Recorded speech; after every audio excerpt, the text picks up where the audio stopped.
Hi there. I'm Elissa Gertler, the housing manager for Clatsop County, and I had a chance today to sit down with the city of Seaside and talk to some of the leaders there about the great work they're doing in housing. Mayor Wright, City Manager Spencer Kyle, and Community Development Director Jeff Flory. Thank you so much for joining us and being part of the Housing Podcast, where we talk about cool things that are going on in Clatsop County around housing. And all of you in Seaside have been doing great work, and I wanted to talk further about that with you and hear your perspective on it. So I'm going to start with you, Mayor. You have been a champion for housing since you were appointed to the City Council in 2017, and you made housing a focus of your campaign for mayor. Tell me why you think housing is such a central issue for Seaside, and how do you see your role as mayor in helping to work on this issue? From the very beginning, actually before joining the council, I was on the planning commission, so kind of been involved in housing all along. The lack of housing here seems to have been a big issue through all that time. And but when I joined the council in 2017, it's one of the things I said that this is what I want to focus on. Seaside joined the countywide housing study that came out in 2019, but after that, we didn't really do much with it. And so the Seaside Council actually decided, well, we ought to at least start something. And so I volunteered to start a housing task force in 2021, I think it was. We basically morphed into having a very active county-wide one now, kind of following on what Tillamook has done ahead of us. And, we're working on all kinds of stuff. My thing is just to be out there in the public. And if people talk to me, they know I'm probably going to say something about housing and what we're doing or what we could do, or can we find some money somewhere? I think one of the best steps that happened was Clatsop County, and I give them big credit for hiring a full-time manager for housing, because that I see as something that really got us moving in the right direction, starting to get things actually done. Mayors don't have any special powers or anything like that. We're just kind of the face and the voice of the city. So here in town, all the regional stuff do, and even at state level, I try to talk about housing. Just keep it in front of mind of everybody and figure out what we can do. Great, thank you. Great answer. And not just because you said nice things about me. Spencer, I'm curious, you've been the city manager of Seaside now since 2022, and you've been working on both the homelessness issues and the housing development issues since you've been on the job. Given your experience, what surprised you either pleasantly or unpleasantly about the housing and homelessness situation in Seaside? So I have a couple of thoughts there, kind of categorized as pleasantly surprised, maybe neutral surprised, and unpleasantly surprised.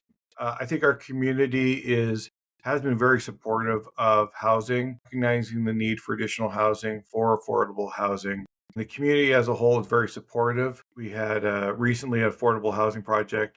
There was a small group of people that were not in favor of it, but it really wasn't representative of the community as a whole. It affects them, affects their ability of family or friends to move here or to hire people. And so very supportive. When it comes to issues surrounding our homelessness, I think the thing that pleasantly surprised me is I think the city is doing a better job at managing the conditions here than in some of our other communities, neighboring communities. And a lot of that comes down to Seaside being impacted by court decisions earlier than other cities. And we've seen some very positive benefits from that by designating a camping location. It's given our homeless population a reliable place to be able to sleep. And it's less noticeable to our residents and visitors. Half of our homeless population is native to the area. We tend to think of this community as very transient from other locations, but we have people in our camp who have family here in Seaside or went to high school here or from elsewhere in the county. And so they're from here, they're our residents. That was a statistic that did surprise me. Maybe the unpleasantly surprised, first and foremost, which is obvious to everyone when they start to look at maybe relocating here, is the cost of housing. Cost of rent is extremely high, especially for what you get for something small. I don't know how people do it. I can see the stress that puts on families and businesses in our community. I was also surprised at how many of our businesses, even during the high season downtown, some restaurants are closed on certain days of the week just because they can't find staffing. The market so far has not provided a fix to that. Some of the state regulations and state goals make it more difficult to build housing, limit the supply. I recognize that they are starting to make some changes, starting to recognize some of those problems. In some ways, it feels like a little bit of a self-inflicted wound that we're going to need to find ways to address. That's really insightful. Thank you. And you covered this a little bit, but what do you think the city is doing well to address the community's housing issues, and where do you see areas where you would like to continue to improve? I think kind of doing well. We have several projects in the pipeline, and I think we're especially proud of the affordable housing project that is soon to come in with 69 units. But we have several other market-driven housing projects coming in, and any housing is good housing, whether it's affordable housing or market rate housing. I think we can always improve on our communication. That's something cities always get complaints about. There is some outreach that needs to happen to help people understand what affordable housing is. So when we say an affordable housing unit is a family of four that makes $70,000, that's eye-opening to probably some of the people who are resistant to that. It is not maybe what they're picturing in their mind from. Obviously, those are the areas that we will be looking to improve to the extent that we can with market forces out there and whatnot. But the city can be doing its part for really to, I think what I would say is incentivize the behavior we want to see and the results that we want to see. Thank you. Jeff, you've been the Community Development Director since 2022, and you worked in other jobs at the city since 2020, I think. You have overseen some of the major policy and code changes that Spencer was talking about that affect housing development. You've approved a ton of permits, and you've advanced some key housing projects in the city. Do you think your efforts are actually making a difference in housing in Seaside? Hope so. You can see driving around town right now projects that are in various phases of construction. Right now, the lot next to the Red Lion, you drive by there, they were pouring foundation number 3 today. So that's 3 buildings, 60 plus units of market rate apartment housing, not a hotel, not tourist accommodations. That's going to be a market rate housing for folks to move into and live here in Seaside. And as Spencer touched on, the importance of that is the economic driver of this city. Tourism has been our economy since the city began. It started as a vacation home. We don't have industry. Tourism is our industry. That's where people work. And the more housing we can provide closer to their place of employment, the more likely they are to stay employed at those jobs. Better quality of life. No long commute out of town to your house. Maybe it's a 10-minute walk instead of a 35-minute drive. Relieves traffic congestion. Housing is very center to a lot of our current problems that will help have some part of the solution if we can provide high quality housing closer to those economic centers. I think that the changes we've made in the community development department have definitely helped streamline some processes and trying to take the attitude that a former supervisor once told me, and I won't use the colorful language that he did, but he always said, no shouldn't be in your vocabulary, and you're a public servant, go serve the public. And trying to facilitate that throughout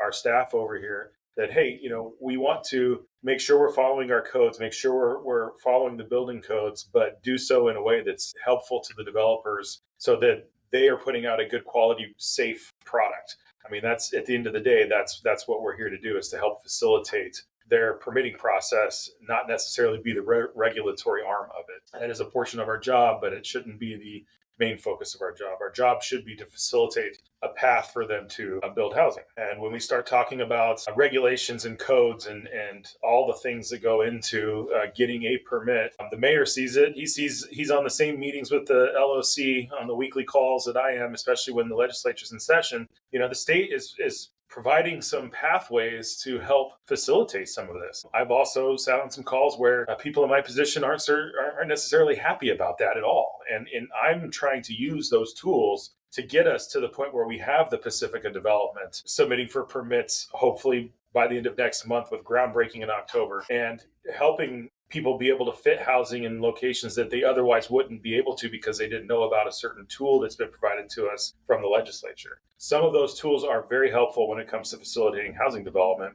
It's just a matter of getting everybody on board to use them and educate them. Well, so I'm curious, what do you think your highest priorities are over the next year or so to keep facilitating housing development, given all you've done already? We are in the process of wrapping up our comprehensive plan rewrite. Within that, there's going to be some housing focused goals and ideas. Along with the comp plan, we've got to dig into our development code and rewrite that completely. With the rewrite of the development code, we have the opportunity to start talking about some of the things that incentivize private developers to build a certain product on a lot. And one of the biggest things that I think Seaside can do to facilitate redevelopment of some of our older, not safe, not great housing stock is to lower our lot sizes, increase some of our lot coverages, and look at our dwelling unit densities. That could spur redevelopment of some of the properties downtown in our higher dense areas, our areas that are designated as high density housing, and add more housing stock to our inventory. We are going to see a population growth with all of these housing developments coming to fruition. I think I've estimated within the next 4 or 5 years, we might be looking at about 300 units of new housing. And that's not including single family dwellings. Those are apartment units. I'd like to have discussions with the council on how to incentivize middle housing developments, more duplexes, more triplexes. How does that look with our infrastructure? How does that look with system development charges? If an ADU is a certain small size, does it necessitate a system development charge of a full, 6-bedroom, 6,500 square foot house? Right now, the way our fee structure is set up is there's no difference in the fees between the two. Does it need to be a sliding scale system? These are all conversations that I have with myself in the wall in my office constantly on how to facilitate that product that will benefit our local workforce and local residents. The large single family dwellings, some of our workforce will be able to purchase one of those and move into them. But when you're talking a $700,000 or $800,000 house, someone working in the service industry, that's not going to be attainable. However, if you start looking at, is there opportunity for a duplex with a yard? That might be a much more attractive product for that audience. And again, that quality housing and that quality of life change for someone that's now commuting home and now their commute is cut in half to almost non-existent, but will be a big driver in keeping our workforce living here in. Thank you. Mayor, I want to ask you the same question about what your highest priorities are to work on over the year or two ahead, and also to tell us what are you most proud of already accomplishing. There's so much going on. I applaud Jeff for trying to keep up with all this stuff. They set some rules last year and now setting more rules. They haven't figured out how to actually do the ones from last year. So, he better just stay there in that seat talking to that wall and then, get those good ideas to come to us so we can work on them. We have a big, sizable senior population here too. Compared, it's kind of a thing on the coast, but I probably think there is a way to incentivize people to sell their houses, move into something smaller, whether it's, a townhome, duplex, or even a 2-bedroom apartment or something. And then hopefully freeing up some of the bigger houses, even if they are at a little higher price, people are making more money, they can do that. But we've got to look at housing for everybody, housing for all. The idea, we constantly hear, well, you just give us short-term rentals and you're going to have all these more houses available. And the people that really understand it know that's not going to happen. And as you pointed out at our meeting the other day, that actually our bigger problem is houses that are owned by people that don't live here because they're vacant most of the time. And, is there some way you can address that issue? So, I think we just keep doing what we're doing. Jeff mentioned that we have, 300 or 400 units probably on the way over the next few years. By far, the thing I'm most proud of is mainly because I got it started and then turned it over to Jeff, is the Pacifica project. When you as the county offered a piece of land to us and we looked at it and I said, we need to do this. So let's do it. And then I went from there and gave it to Jeff, said, okay, Jeff, tell me what we can do. And he came up with plans, and we got an RFP and a great company in Related Northwest, somebody that, is in charge of this, that graduated from Seaside High School.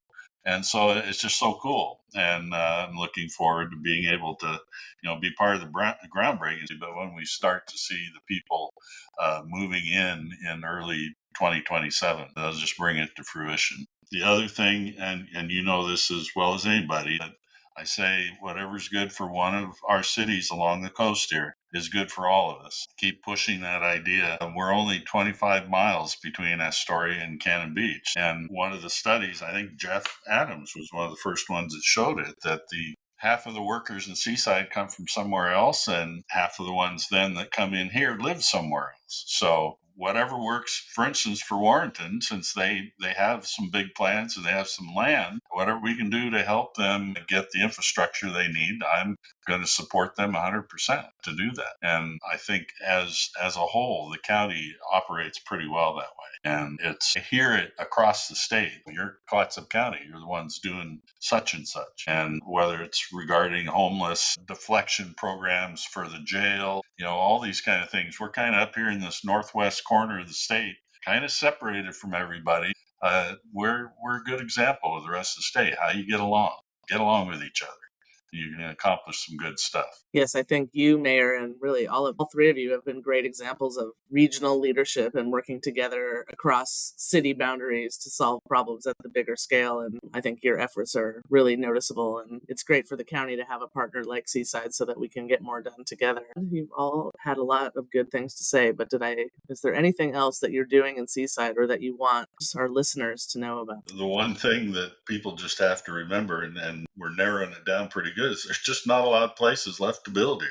So we've got to be real creative. And again, Jeff has done a great job of saying, well, what could we do here? That kind of thing. So we just get creative. People have ideas. We want them to, go to Jeff because he's the one that really knows. And he's very accessible. If you have a great idea, he's going to try to get to yes somehow. Yeah, no is not in his vocabulary. That's right. And that's a very good point, Mayor, that not only do we have all the housing issues that many communities in Oregon face, but we also are surrounded by these natural resources that make people want to come to the coast and enjoy themselves, but it does make it very hard to find land that you can build on. So thank you for bringing up that point. I want to thank all three of you for the time and the information and just the great work you're all doing. Seaside, it's really exciting to see the changes and the creativity and the collaboration, and really all of your leadership makes a huge difference. So thanks for sharing it with us and keep up the good work. Thank you. Thank you. Thanks for having us. All right. Thank you. Yeah.